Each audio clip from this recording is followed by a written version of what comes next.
দুপুর বন্ধুরা, আজ আমার বাবার শুভ জন্মদিন। আজ 4 বছর হলো বাবা আমাদের ছেড়ে চলে গেছেন। বাবা যেখানেই থাক সে যেন ভালো থাকে, এখানেই থাকুক, সে যেন ভালো থাকে। আর আমাদের সকলের মাথার ওপরে যেন তার আশীর্বাদের হাতটা সব সময় থাকে। আমার সকল বন্ধুর কাছে এটাই অনুরোধ, আপনারা সকলেই আমার বাবার জন্য একটু শান্তি কামনা করবেন। আমার বাবা যেখানেই থাকুক যেন খুব খুব ভালো থাকে। আর আজ তো বাবার জন্মদিন, মায়ের মন বিশাল খারাপ, বুঝতেই পাচ্ছেন। আর মায়ের শরীরও খুব অসুস্থ, কিন্তু আমার বাবা আমার মায়ের হাতের রান্না ছাড়া কারোর হাতের রান্না খেতে পছন্দও করতো না।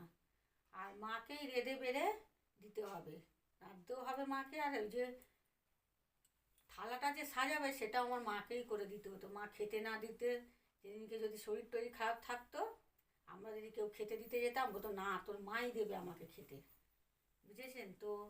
বুঝতেই পারছেন আজকে মায়ের মন মেজাজ ভালো না, মা খুবই অসুস্থ। তবু আজকে যতটা পেরেছে বাবার পছন্দের মতন কিছু পদ বাবাকে রান্না করে দিয়েছে। আর সব রান্না বান্নায় মা নিজে হাতে করেছে, অত অসুস্থ শরীর নিয়েও। তো চলুন আজকে আপনাদের সাথে একটু শেয়ার করি, সব কিছুতে শেয়ার করি, এটাও একটু শেয়ার করি। প্রথমেই বাবার ছোট মেয়ে আমি। বাবার ছোট মেয়ে হলেও আমার বাবা আমার মেয়েকেই ছোট মেয়ে হিসাবে মানতেন। আমার থেকে ওনাকে বেশি ভালোবাসতেন, নাতনি হিসাবে ওনাকে বড় করেনি, উনি লালন পালন করেনি।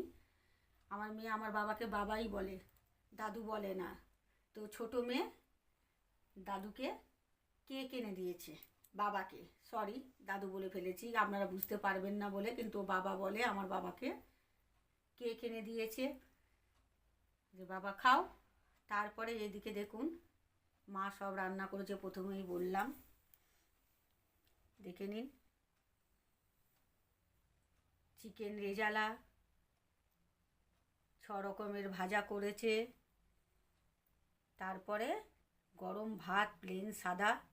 আর এদিকে আছে নুনের গুড়ের পায়েস, কাজু কিশমিশ টিশমিশ দিয়ে। আমার বাবা খেতেও ভালোবাসতেন, খাওয়াতেও ভালোবাসতো, বুঝেছেন। আর এই যে সব থেকে আমার বাবার একটা প্রিয় জিনিস, সেটা হলো কাঁচা ধনে পাতার এই যে চাটনিটা, রসুন কাঁচা লঙ্কা নুন একটু চিনি পাকা তেঁতুল, বুঝেছেন, কালো যে তেঁতুলটা, লেবু সব রকম দিয়ে। খালি এতে সর্ষের তেলটা আমি দিইনি, কাঁচা সর্ষের তেলটা, কারণ বাবা খেতেন, কিন্তু এটা তো আরও অনেকে খাবেন, তারা তেল খাবে না, তাই এর মধ্যে তেলটা দেওয়া হয়নি।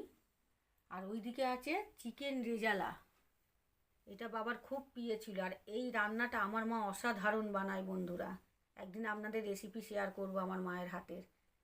এই আর এই যে 1 গ্লাস জল। আর এই ছিল